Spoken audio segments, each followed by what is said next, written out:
Tonight I want to introduce Dr. Terrence Early and Marta, who you've all met before. They're going to be talking about the current evidence for the efficacy and safety of ketamine treatment for treatment-resistant depression. And I sent you out their bios, a little bit about them, so I'm not going to read all of this to you again, but I'll have them introduce themselves as right before they talk. So please welcome Marta. My name is Dr. Marta.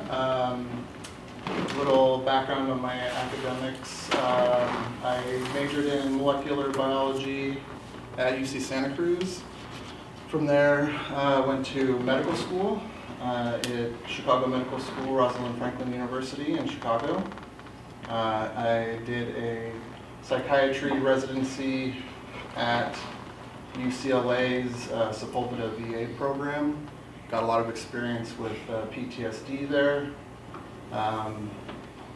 and got involved in some research, including this project that I'm about to present here. Primarily, my research interests are psychedelics, club drugs, safety, and risks associated with them, potential therapeutic uses, and ketamine is part of that research. Now in clinical practice in Los Angeles and Santa Barbara. I also do one day in a homeless program called Step Up, and still continue to try to do as much research as I can get involved in. And next year will be the PI for the Los Angeles site of the phase 3 trials for MDMA-assisted psychotherapy for PTSD with MAPS. Thank you all for having me here. This is very exciting for me. I've been coming here whenever I can, and I really enjoy the community here. All right, so get right into it. Ketamine and depression. Some disclosures: I don't have anything to disclose. I'm not on payrolls with anything at this point. Not receiving funding from anything at all. A lot of the data here is from a paper that myself and my colleagues, Dr. Wes Ryan and Dr. Ralph Cook, put together in 2014, was published in the International Journal of Transpersonal Studies. Recently updated, submitted for a MAPS publication to come out this year or next year. That is a larger look at the current state of ketamine and therapeutic uses.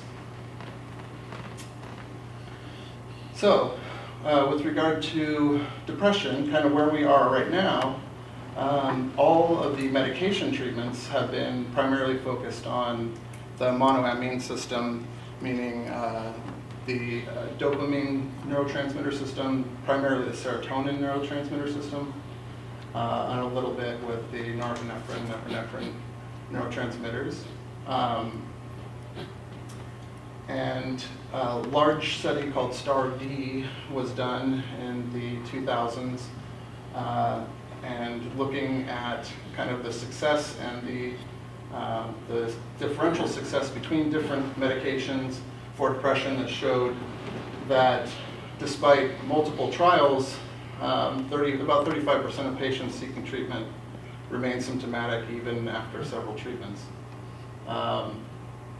Just a couple of key terms: response in medical literature, which is a lot of what I'll be presenting on, is defined as at least a 50% reduction in a validated measure of depressive symptoms. Common ones are the MADRS and the BEC.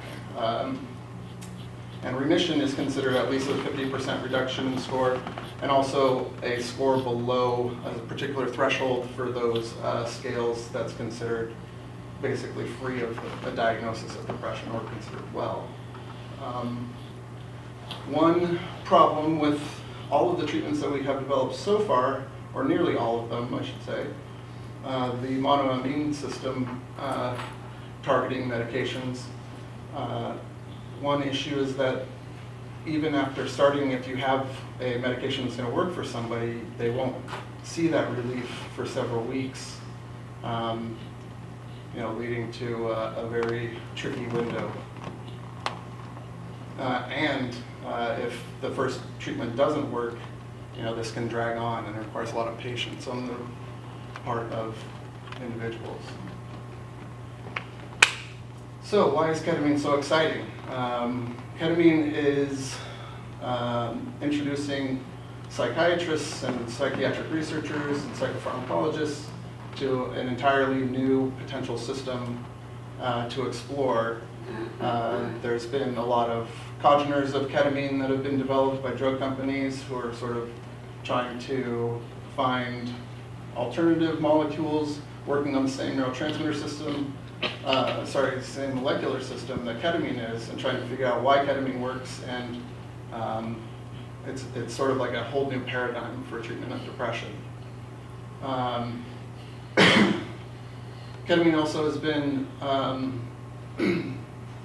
one thing that's really exciting about ketamine is that pretty much all the studies that we'll be talking about or that I'll be reviewing are for people who have already been considered treatment resistant, meaning they've already tried several things. This isn't even, the results that we'll see are not for people who've never tried any other medications yet. It's people who are really difficult to treat. Another big advantage is the rapid response. Oftentimes, as we see, people have a response within hours and lasting several days from a single treatment, for example. There's also evidence that there's a reduction in suicidality, and we'll talk a little bit about that. And yeah, obviously, a whole new hope for people suffering from depression.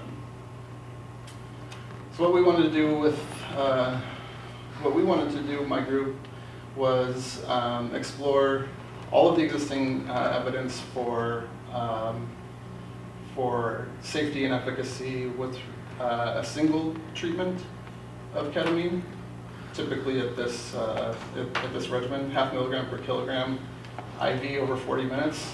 We also wanted to see if there have been any successful strategies for prolonging the effects. One criticism or one question that remains popular in the literature and in conversations is this concern over the fact that the majority of the larger studies have been a single dose showing a short duration of effect, and that effect not being long-lasting. We also wanted to see if there is evidence for other routes of administration, because IV is rather cumbersome, it's very expensive.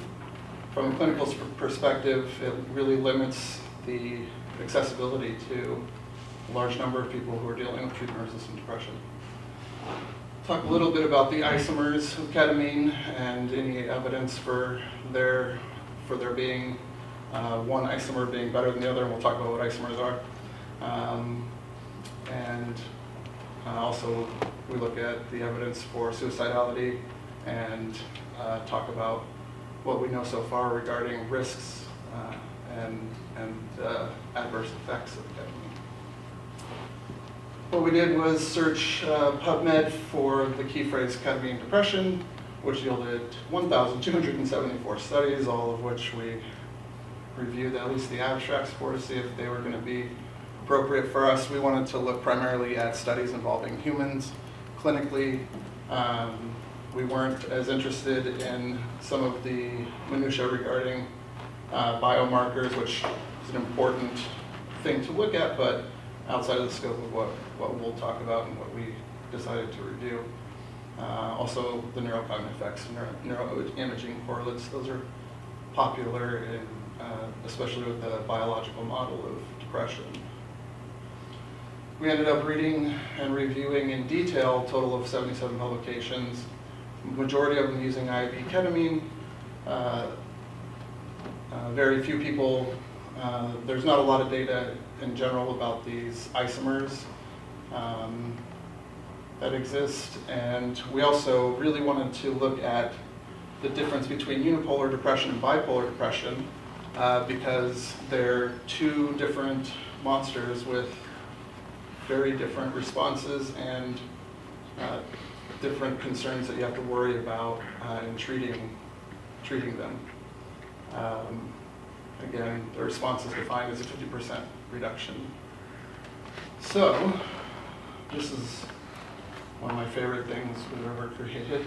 This is a compilation of all of the data that for a single dose of ketamine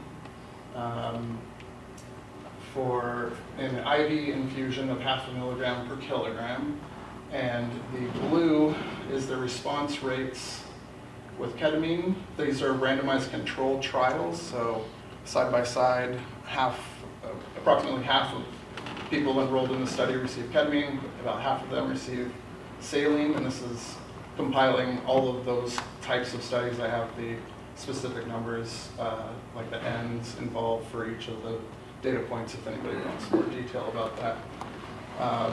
But as you can see, 25 to 30% of people respond within 4 hours. 50% reduction in depression is what that's showing. Peaking at about 2 days and often lasting to 7 days. Some people much, much longer. With saline, obviously not so impressive outcome, which is to be expected. And this is really exciting to see. I hadn't seen it put in this visual format. This is the evidence from open label investigations, meaning that the participants in the study were aware that they were receiving ketamine. There wasn't some possibility that they would receive a placebo or saline. And this data it pretty much correlates with the randomized control trial data, showing efficacy very rapidly in about a third of the patients, and more than half of patients achieving a response within the first couple of days, and response lasting a few days for the majority of those people who did respond.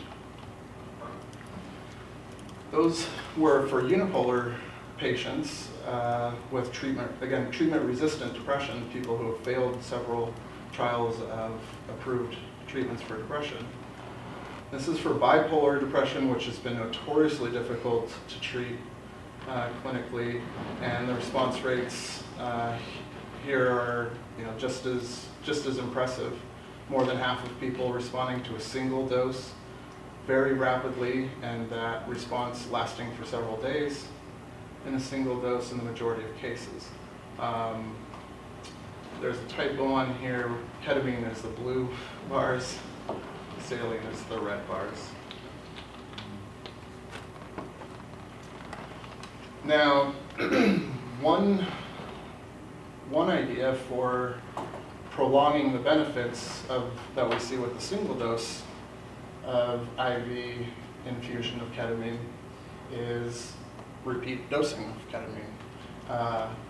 It's almost a bizarre criticism that a single dose doesn't provide lasting effects, because nothing that has been proposed for nothing that's been proposed for depression has been expected to have prolonged effects from a single administration. No psychotherapy, no medications, ECT, nothing. In fact, nothing has had as robust a response from a single administration as ketamine has. So this is data compiled from several studies that attempted to prolong the effect, which showed that more or less, as long as people were receiving infusions, typically the regimen was twice weekly. Some studies were 3 times weekly. But the benefit was prolonged until discontinuation. There's the after the final infusion there, then in fact with the repeat dosing you can see people seem to go longer. More people seem to still be benefiting at 6 or 7 days, which is where it kind of dropped off with the single infusion. And about half of people who responded were still responding as much as 3 weeks later, 4 weeks later, with no further treatments at that point. So, next to the IV route of administration, the majority of, I'd say the next most popular route of administration that people have attempted and reported on is intramuscular administration. Total of 31 patients, one randomized control trial, one open label investigation, and you can see the details here, but more or less intramuscular administration had similar outcomes as IV administration, suggesting that it might not be necessary to involve the cumbersome strategy of IV administration of the drug. A couple of really great studies have been done with intranasal ketamine, which is typically in like a saline solution that people spray. One really well done randomized controlled trial on par with some of the IV studies that were done found similar response rates, 44% rate, 44% response 2 days after even a single dose. And a trial in adolescents with bipolar depression using 30 to 120 milligrams found similar response as well. And that was also a longer term study with repeat dosing, once weekly or twice weekly. Other routes of administration that have been looked at, though not studied quite as well, have basically repeated what intranasal and intramuscular have shown, which is that it doesn't seem to, IV doesn't seem to have any like magical properties to it.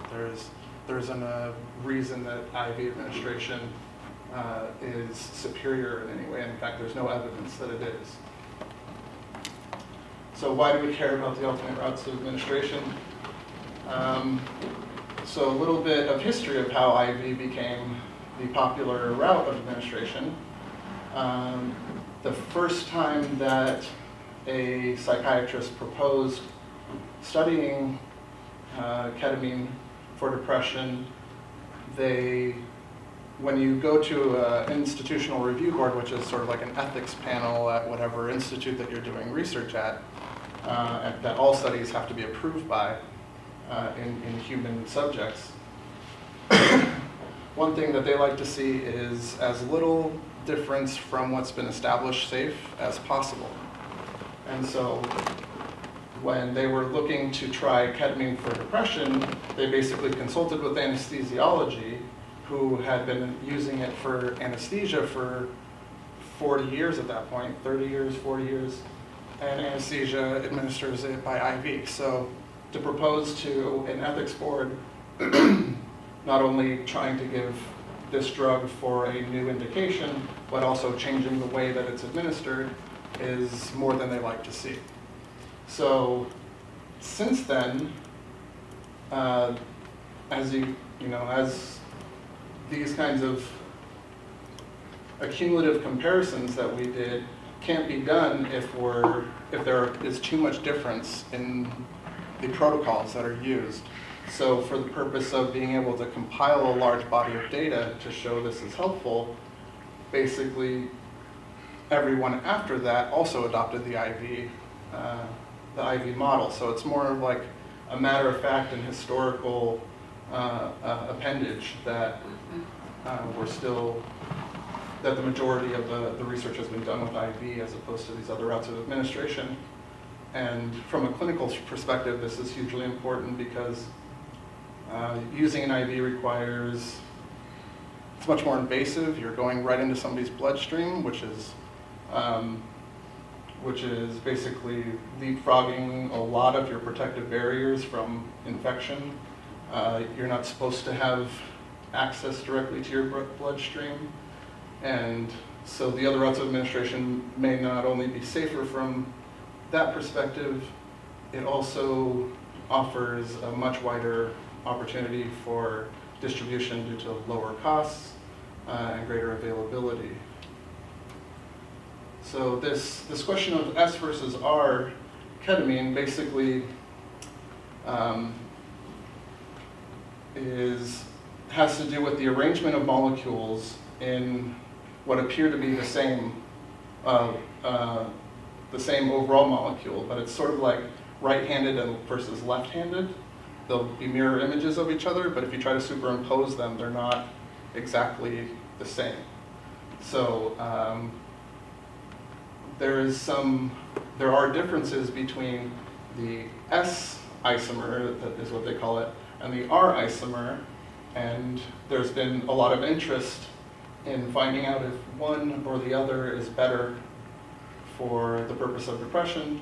And there's even a drug company that's trying to, I believe they're trying to patent S-ketamine as a novel molecule, so they can use that for depression, because there's not much financial incentive to do the really expensive studies required to bring this to like FDA approval. For example, the phase 3 trials for PTSD are somewhere in the tens of millions that MAPS is trying to raise, and that's on like a shoestring community effort kind of budget. So basically, there's very little data on this matter.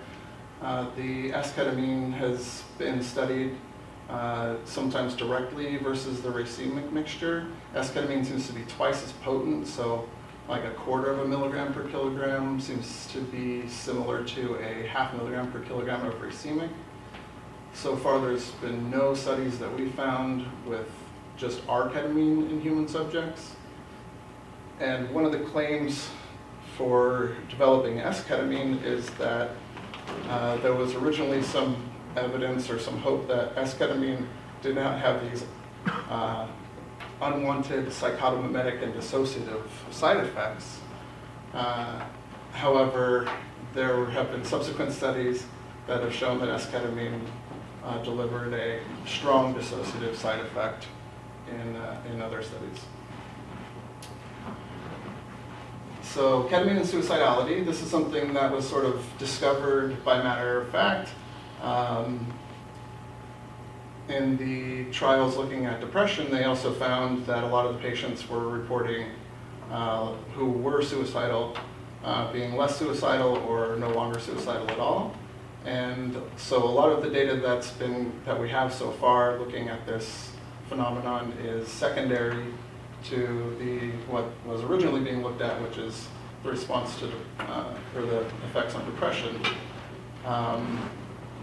There has been one study that was designed specifically to look at this, and so far where they are is that ketamine seems to certainly decrease people's suicidality as rapidly as the decrease in depression.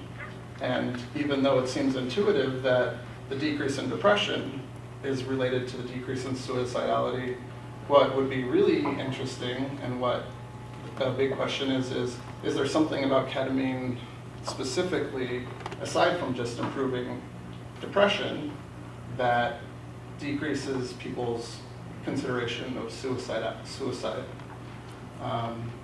Is there something that stands apart from the improvement in the depression regarding suicidal thoughts in particular? And that's a really interesting question, and so far it seems like the decrease in suicidality cannot be entirely attributed to the change in depression scores. This is really phenomenal because we don't have anything in psychiatry that reduces suicidal ideation and decreases suicidal thoughts, especially not rapidly. There is evidence that lithium decreases suicide and suicidal ideation and suicidal behavior, but that, what we call, separates from the placebo, or is only more significant than other treatments at like 2 years out from beginning treatment.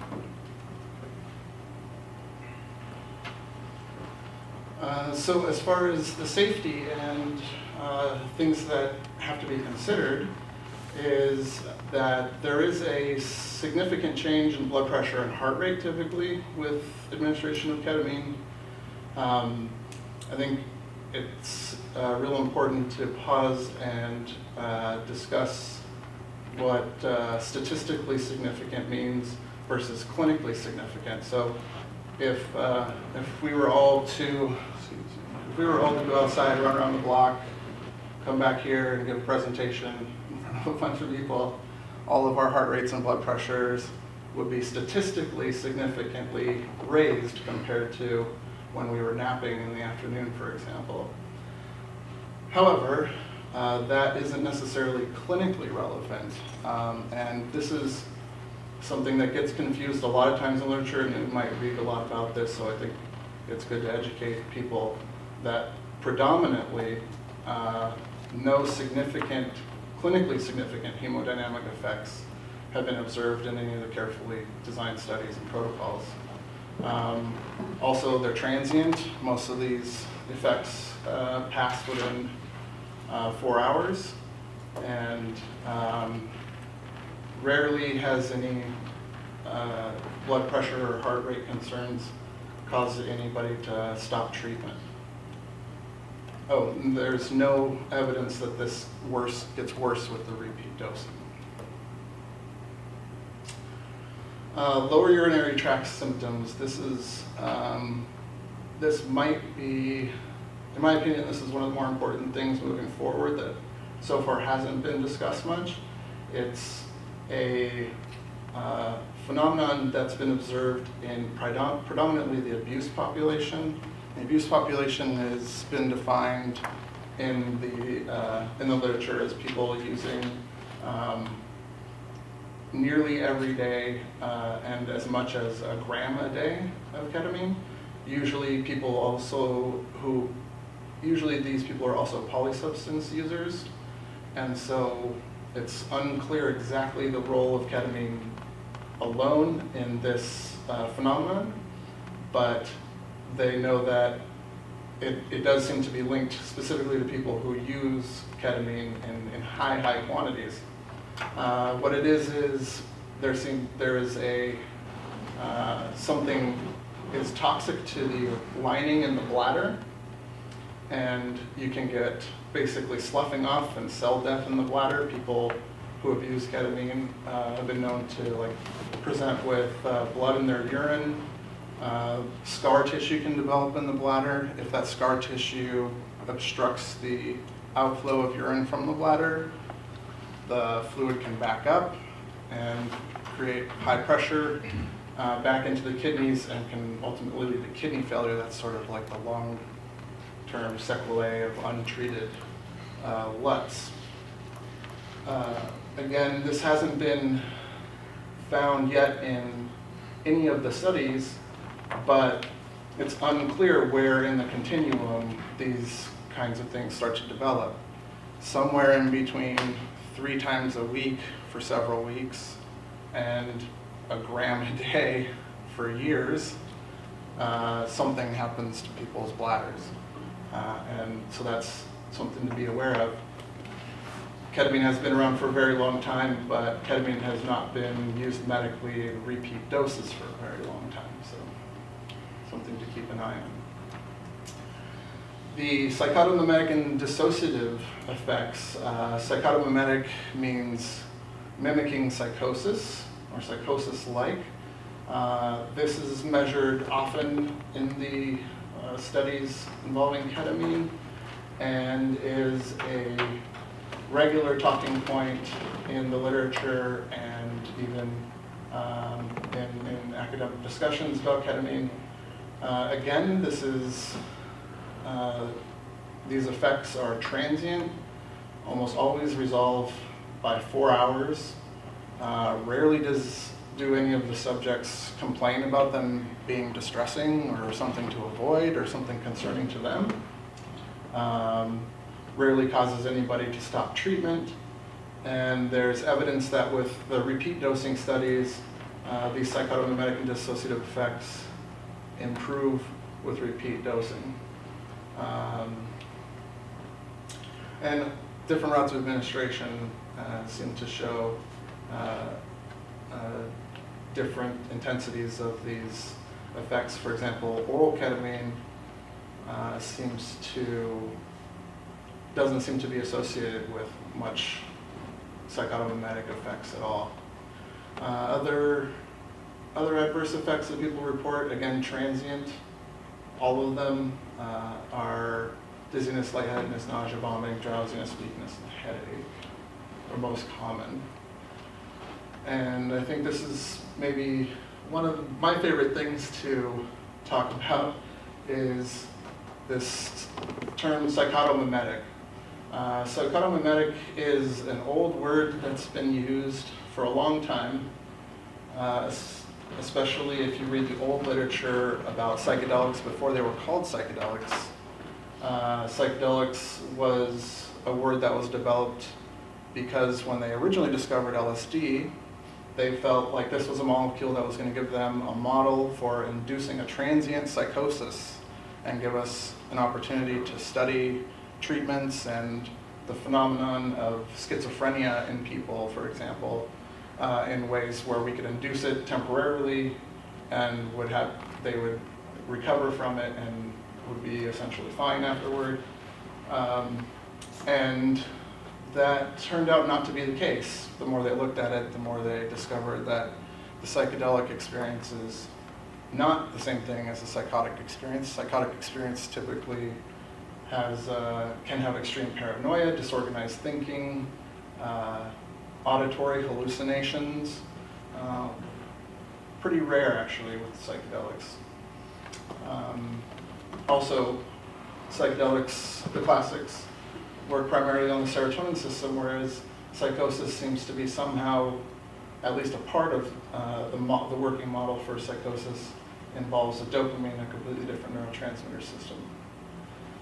So after that was discovered, they were looking for a new word, and I can't remember who it is that coined. Osmond. Humphrey Osmond. Yeah? Yeah. Thank you. Humphrey Osmond coined the term psychedelics, meaning mind manifesting, if I believe.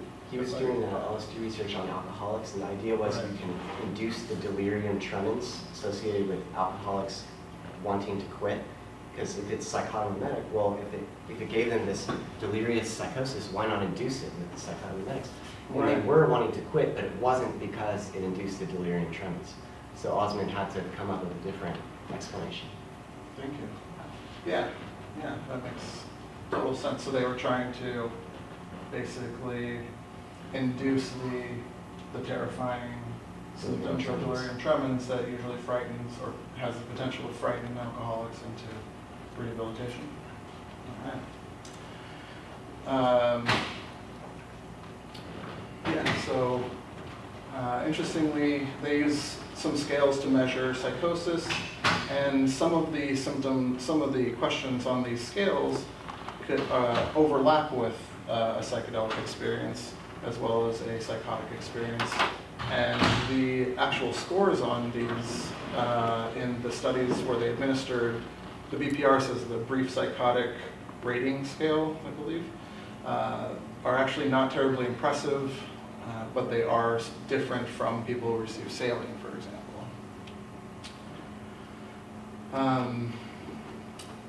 Another interesting fact about this effort to decrease the psychotomimetic and dissociative effects is that there's now been, with the discovery of ketamine and a proposed model that this receptor called the NMDA receptor is somehow involved in the glutamate system, another molecule in the brain.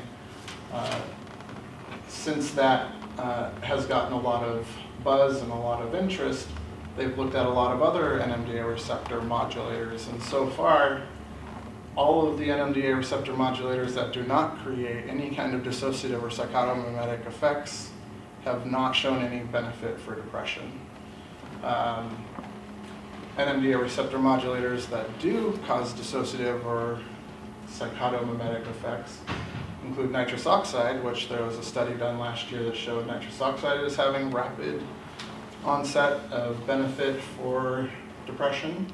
And one of the big teams that was getting a lot of NIMH funding, which is the big mental health government funding agency, one of the teams that was doing the ketamine research got a big drug company grant to look at dextromethorphan, which is the agent in cough syrup that people sometimes abuse for the dissociative and psychotomimetic effects, I guess. That's being looked at as a possible antidepressant agent among many other molecules in this excitement to find something like ketamine that can be patented. The dextromethorphan study just finished like a week ago, 2 weeks ago, and we're excitedly awaiting the results of that. Also, I believe ibogaine is an NMDA receptor antagonist, works on these same molecular system as well as others, but is kind of famous for its psychotomimetic and dissociative effects as well. Let's see. There's actually, in efforts to try to find out what it is, if there any indicators of who will respond to ketamine and who will not. One that I didn't mention here is a family history of alcoholism, which is interesting because it is an NMDA receptor antagonist at high doses and runs in a lot of families with depression. People with a family history of alcoholism are more likely, according to one study, to respond to ketamine treatment. And another review found an association between the degree of dissociative effects specifically and the antidepressant outcomes, though there's been some other studies that tried to look at that and didn't find that correlation. Again, so far they've been looked at as sort of pesky side effects to be avoided, to be minimized. Other drugs are being actively investigated that don't have these side effects. And again, not too much success with those ones yet. In my opinion, it's worth considering that these side effects are more consistent with a psychedelic side effect, as the abuse or recreational use population will probably attest to. So far, there has been a lot of promise with classic hallucinogens like psilocybin and MDMA, with demonstrating not only that they're beneficial for depression, PTSD, end-of-life anxiety, addictions, but also that the degree of mystical experience is correlated with in specifically Roland Griffith's study with nicotine cessation, tobacco cessation. The predictor of abstinence was the degree of mystical experience achieved by the participant, not the dose or any other factor. And in those studies, they take into account set and setting. That's a big part of the protocols if you read those papers, which is not something that's been taken into account yet in ketamine. And I propose at least attempting to take that into account in future studies to see if perhaps that accounts for this differential amount of evidence for a correlation between the dissociative effects and the antidepressant effects. So, in summary, ketamine has been shown to be efficacious for people who have failed trials of the more conventional antidepressants, both unipolar and bipolar depression. These benefits have been shown to be extendable with repeat dosing of ketamine, so far fairly safely. Ketamine can rapidly reduce suicidality as well as depression. IV route of administration has been the predominant strategy so far, but there is no evidence to suggest that this is the only route that will work. And there's also no evidence to suggest superiority of IV administration over any other routes of administration. It's generally well tolerated, and all adverse effects that have been reported so far anyhow seem to be transient and not of particular distress to the participants. There's still this question about LUTs that everybody must keep in mind in any future pursuit of ketamine for this purpose, especially with repeat dosing.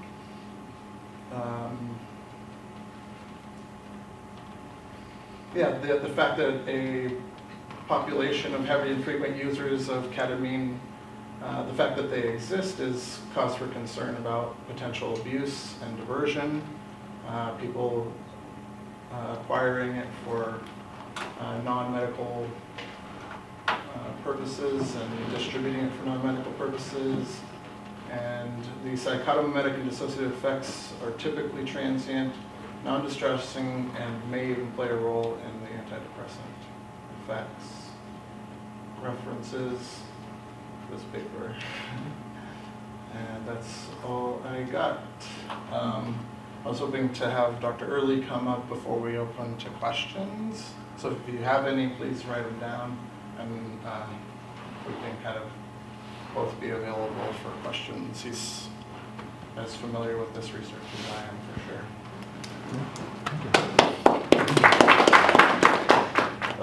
My talk is going to be more about some of the challenges involved in trying to develop and disseminate treatments like ketamine, because I started out working with anesthetic agents in psychiatry back in 1999 when I got a couple of grants to look at a different anesthetic agent. And when I started this work, I had, I think, a common misconception, which is that in medicine, we always get the best treatments out there, and discovered.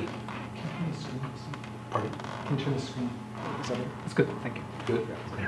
And discovered that this was not the case, and so one of the lessons of the ketamine story, I think, is that there are many treatments, not just ketamine, that are very effective and should be available for people, but for reasons that I will discuss, do not become available, and sometimes even go extinct when they're and maybe even are replaced by treatments that are inferior.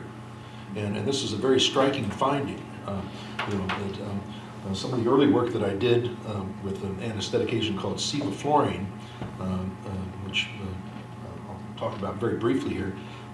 One of the criticisms by a reviewer was that if it was such an effective treatment, it should have taken off in the mid-'80s when initial work was done by an Austrian psychiatrist named Dr. Gerhard Langer, showing its benefit. And I actually called up Dr. Langer and asked him about this, and his experience was exactly the same as mine, that he had done work with it for years. It was a very effective treatment. It worked every bit as well as electroconvulsive therapy. It had no memory problems, but eventually he could not find anybody that was willing to learn how to do it or invest the income in making it available. And eventually he and his entire team went into private practice, which is essentially what I did. I think it's probably true that I've left 2 jobs trying to do this research, because it's extremely difficult to try to do this research in any kind of an institutional setting. This is not the sort of thing the department chairman and hospital legal staff and so forth think of kindly when you try to talk about using a psychedelic drug to treat treatment-resistant mood disorders. But anyhow, in the late 90s, I was at the University of Texas in medical branch in Galveston, and I had a large cohort of patients with treatment-resistant depression. And as Cole said, 20 to 35% of patients with depression just don't respond to everything we can do with them in terms of antidepressants. And if you don't know anybody with depression, you maybe don't have an idea of how damaging depression can be to a person's life, that people can become bedridden, and suicide is one outcome, but sometimes lives are just destroyed by depression. And the antidepressants that we have are really not all that good. Recently it's been discovered that the difference between active antidepressant and placebo is not that great. It's inflated by placebo response and a number of other factors, something called the file drawer effect, that when pharmaceutical companies do these studies, they have a tendency to take the negative studies that don't tend to serve their financial purpose of getting the drug on the market and throw it into a file drawer, so that what ends up being estimated from the literature is much less of an effective solution than you expect. And another thing that happens is that when pharmaceutical companies are studying an antidepressant, they want to get their product that they've invested a lot of money in into the market. And so what they do is they screen out the treatment-resistant mood disorder patients that we're talking about here. So that most of the literature concerning all currently available, and certainly the newly patented antidepressants, does not concern treatment-resistant mood disorders, and very little of it is in the form of long-term studies, which is kind of funny, because this is one of the criticisms that our opinion leaders in psychiatry frequently make of ketamine, is that we need to have more data concerning its efficacy and more long-term data. None of that data is available for the treatments that are heavily recommended for treatment-resistant mood disorders and used every day. That, in fact, we have far more data concerning the efficacy and safety of ketamine for treatment-resistant mood disorders than just about anything else that's being marketed. Anyhow, so I titled this talk The Ketamine Revolution, because I think ketamine is a revolutionary treatment in psychiatry, that it can and hopefully will transform what we can do in psychiatry with some of our most treatment-resistant and challenging patients. And this is a case I saw about 6 years ago of a woman who was admitted to the intensive care unit following an overdose.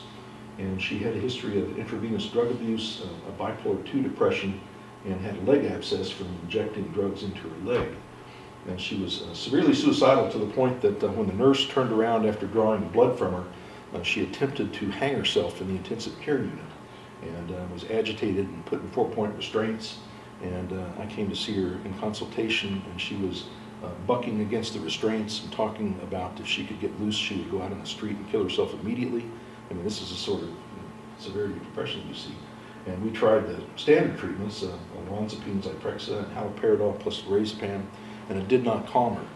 And so I talked with an anesthesiologist, and we gave her 100 milligrams of ketamine and 6 milligrams of a benzodiazepine called midazolam. And she went to sleep for about 4 to 5 hours, and when she woke up, she was totally different, no longer suicidal, motivated for recovery from substance abuse, totally different perspective. And over the course of her hospital stay, we had to debride her leg abscess, and opiates did not control the pain for that, but ketamine did. And so this is just an example of the remarkable effects that we can see with ketamine, that it's just transforming, life-changing for patients.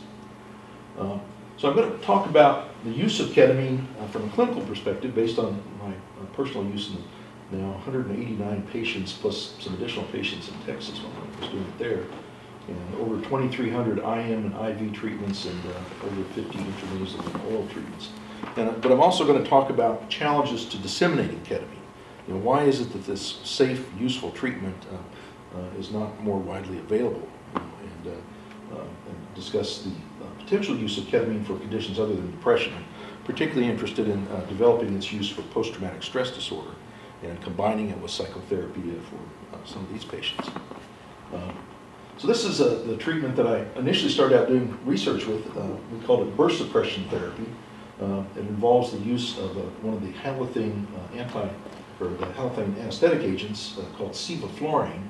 And see, this is an EEG, a patient receiving electroconvulsive therapy, and you can see that there is brain seizure activity, and gradually kind of changes its amplitude, and then it gets to a point where the brain's endogenous anticonvulsant system kicks in, involving things like adenosine, shuts off the seizure, and produces a flatline EEG for a period of a couple minutes or so. And what Dr. Langer discovered was that you could get the same flatline EEG by using, he used isoflurane, we use sevoflurane, if you go up above the dose that's used for surgery all the time. So that Ordinarily, when we use sevoflurane for surgery, it's inhaled at a dose of around 2 to 3%. And a simple technique involved just cranking it up about 8%. And within about 5 minutes, the brain goes through, actually goes through a period of what's called burst suppression. These are bursts. And you can see the morphology of the burst is the same here. So, the brain has pacemakers just like the heart has pacemakers. They're scattered throughout the cortex and thalamus. And gradually, if you increase the dose of the halothane anesthetic agent, you clinch all these pacemakers, and the brain goes flat. The EEG goes flat for a period of time. And during this time, there's about a 30 to 40% reduction in metabolism throughout most of the brain. Interestingly enough, there's a little structure called the habenula, which actually shows increased metabolism under burst suppression. And Langer demonstrated in an open label trial and a blinded comparison to electroconvulsive therapy that basically you don't need to have the seizure with ECT to get the therapeutic benefit. And the advantage to this is that if you don't have a seizure, you get rid of the memory problems that are the main concern that we have with electroconvulsive therapy.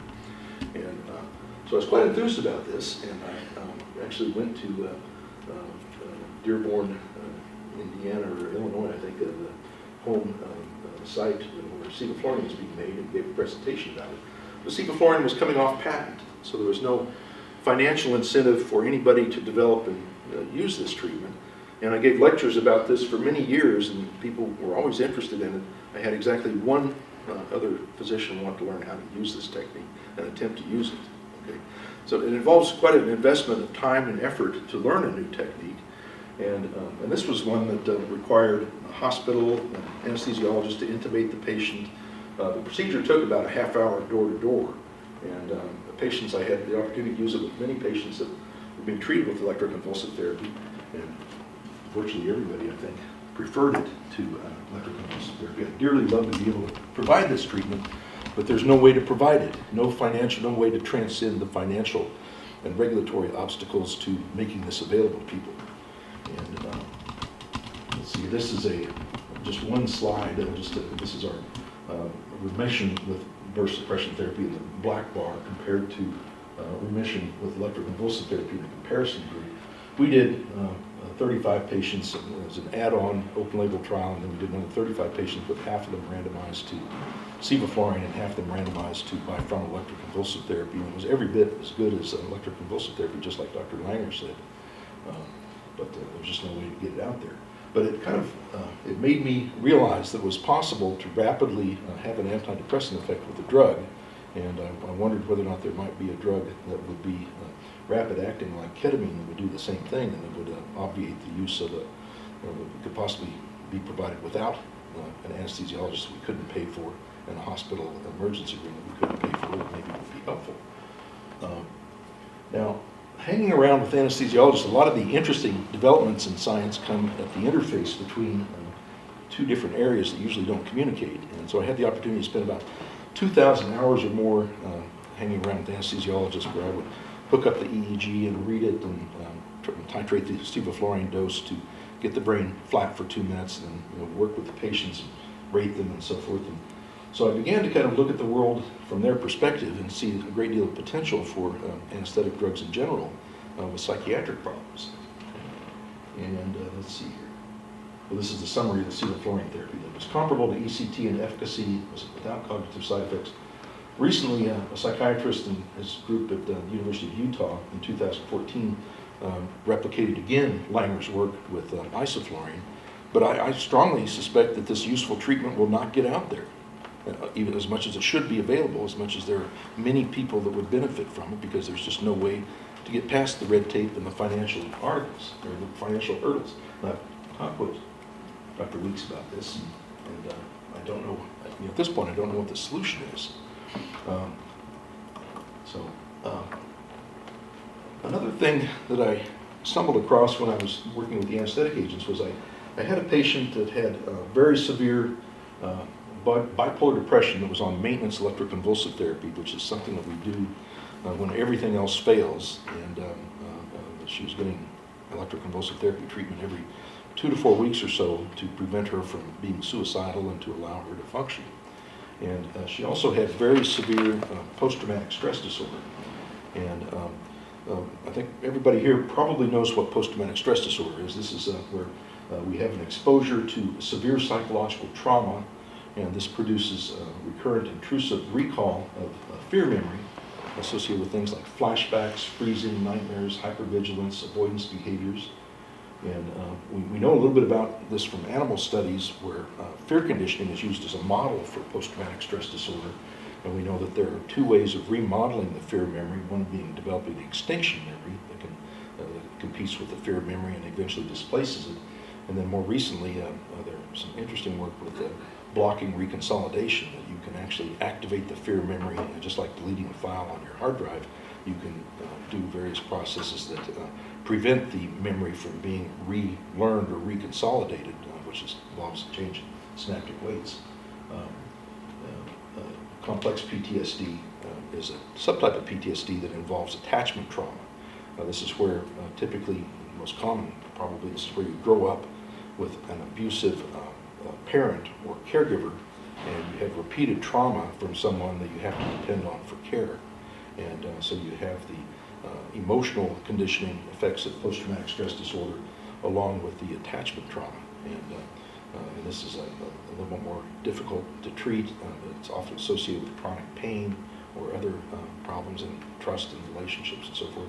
And we'll come back to that in a moment. But anyhow, at any rate, I had a patient who had a traumatic memory of when she was a child, and her mother would come home from work, and if she hadn't cleaned the house perfectly when she was like 8 or 9 years old, her mother would make her stand there and put her arms out. She'd take a pen and stick it into her arms.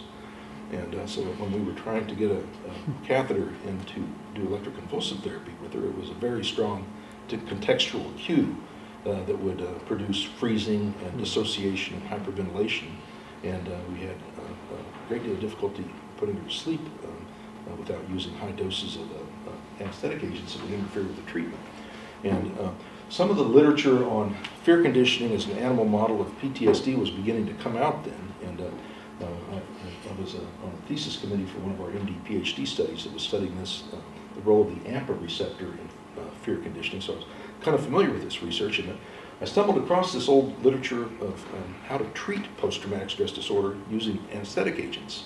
Okay, and we know from work mainly by Joseph Ledoux initially that with fear conditioning we have something like a foot shock, and we pair it with something like a tone, or it can be a flash of light, and repeated pairings of the foot shock produce an emotional memory, a fear memory.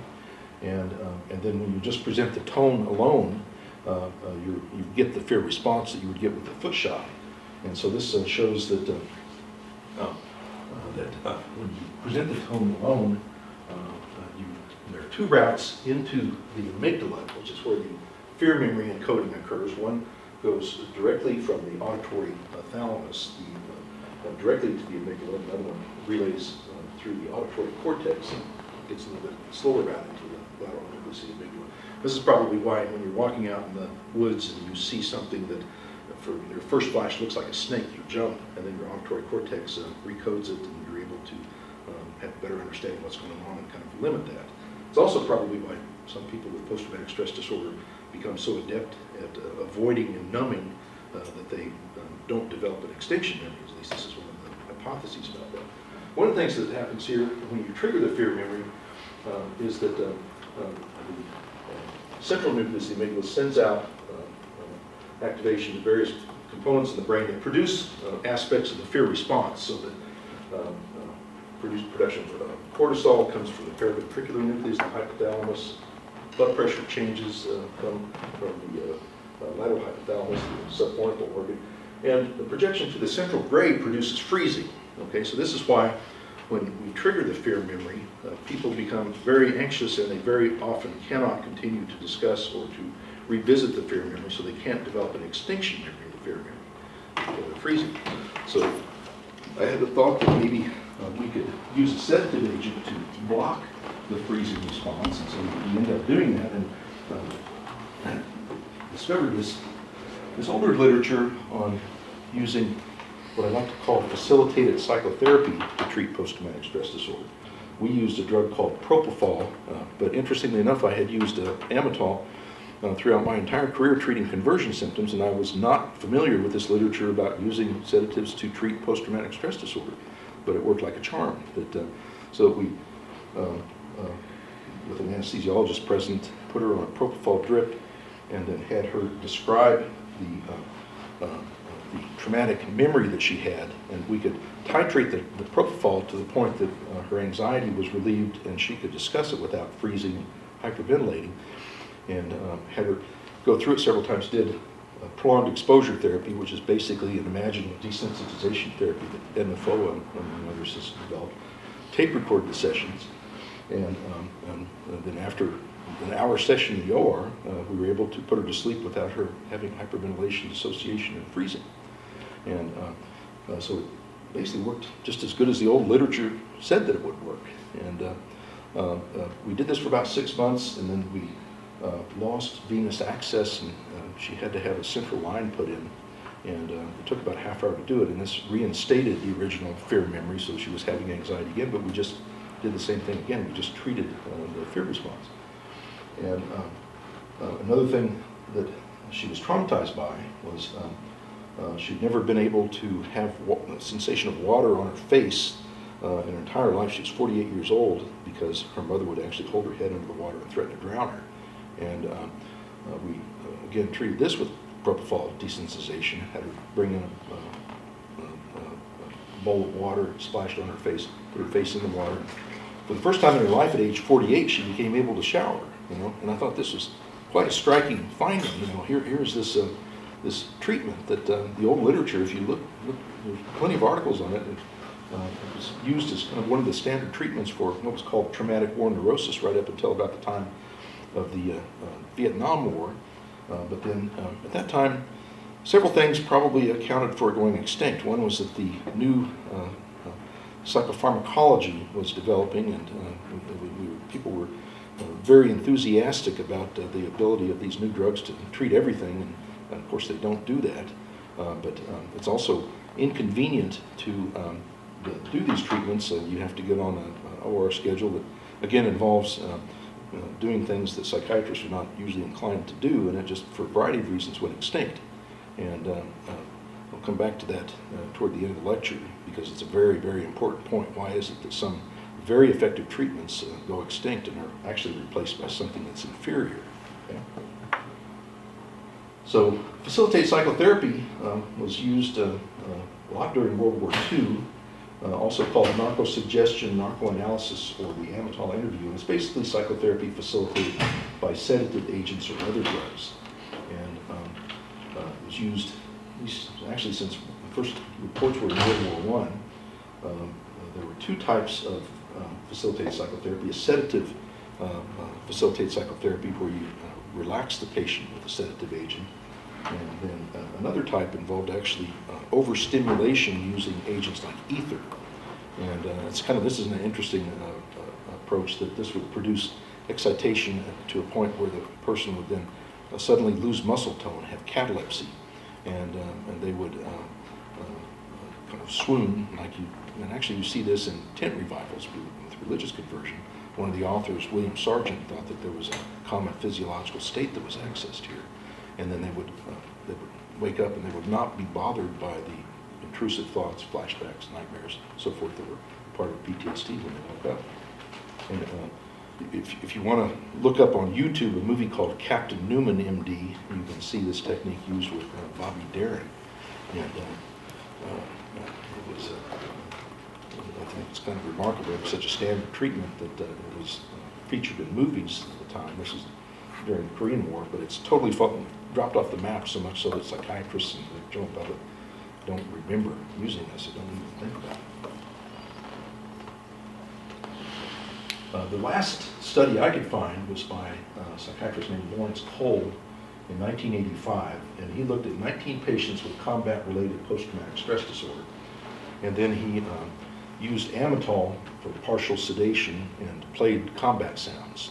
And 14 out of 15, 15 patients had an abreaction, which is to say that they had an emotional recall of trauma, And he followed these patients up for 2 years. They had a different conceptualization of PTSD then. This is before DSM-3. But at 2 years, 14 out of 15 patients were free of panic or dissociative states, 2 years follow-up.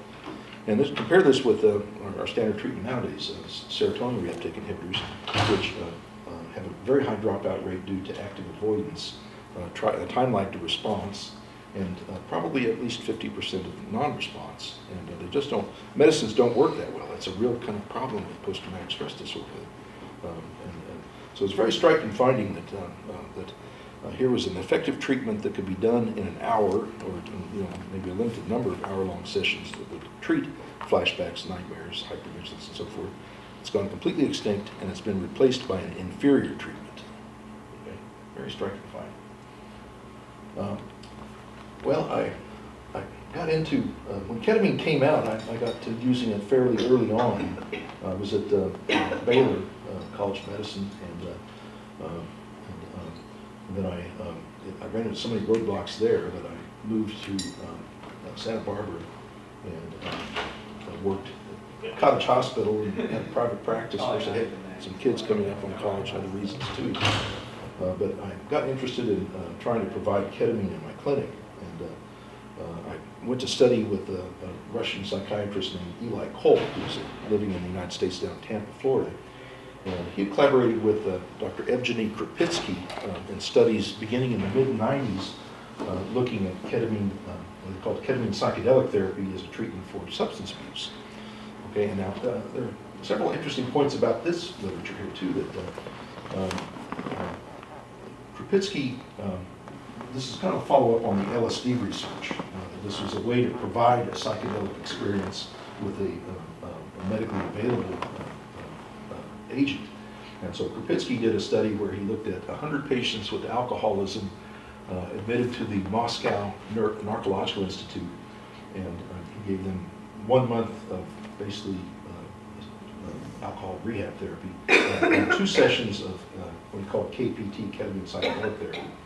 And he compared these patients to another 100 patients that were part of the alcohol rehab therapy but didn't have KPT. And at 1 year, 65% of the patients that had KPT were still sober, compared to 24% in the group that received a similar psychotherapy without ketamine. Okay, so pretty striking finding and pretty good results for alcoholism. And he had some very interesting results with showing kind of changes in what he called psychospirituality, which is kind of the spiritual component of recovery, the change in worldview that people get when they get sober. And then Dr. Eli Kolb reported comparable results later on, but it's interesting that he was at the University of South Florida, and I'll give you a little bit of background on him. He became quite enthused about this, and he was working at a VA hospital, and he wrote up a protocol to try to study it, and unfortunately his chairman was just leaving, and a new chairman was coming in, and the new chairman said, well, let's not do this now, let me get my feet underneath me, and we'll do it later. And so he went and worked, doing clinical work for another year, came back, and the chairman said, oh, I'm afraid this is just too controversial, we're not going to do it here. Okay, so he went into private practice and developed a substance abuse treatment program and provided ketamine psychedelic therapy for many years there. Interestingly enough, one thing that he said that we'll come back to later on was that he initially thought that ketamine, because it was an NMDA receptor antagonist, that its effects with alcoholism were purely pharmacological. Because alcoholism does tend to produce activation, hyperstimulation of the glutamate receptor. But he found that until he had a very good psychotherapy program complementing the ketamine, that he didn't get the results that Dr. Krupitsky had. So that gets back to what Cole was saying earlier about setting being part of the therapeutic effect with ketamine. Also showed benefit with opiate addiction. Ketamine reverses tolerance to opiates and was helpful in treating opiate addicts, although the effects were not as robust as with alcohol. Now, so in 2009, I went to visit with Dr. Kolb and had him give me an IM treatment of the higher dose, more like 1.5 milligrams per kilo that they typically use, which produces a very striking psychedelic effect. With the first time I had it, I had what Dr. Kolb calls an ego-dissolving state, where you lose track of who you are, and where you are, and when you are, of having a body. I remember feeling just like a spot on a whirling sea of consciousness, and it was a very striking experience, but he had most experience in the country of anybody using it. Another interesting thing about this is that as much money as we spend on treating alcoholism and substance abuse, nobody in the United States has attempted to replicate these results with a federally funded study. Okay? And this treatment, as valuable as it is not available widely for addiction or alcoholism in this country. And, It's ridiculous. excuse me? It's ridiculous. It is ridiculous.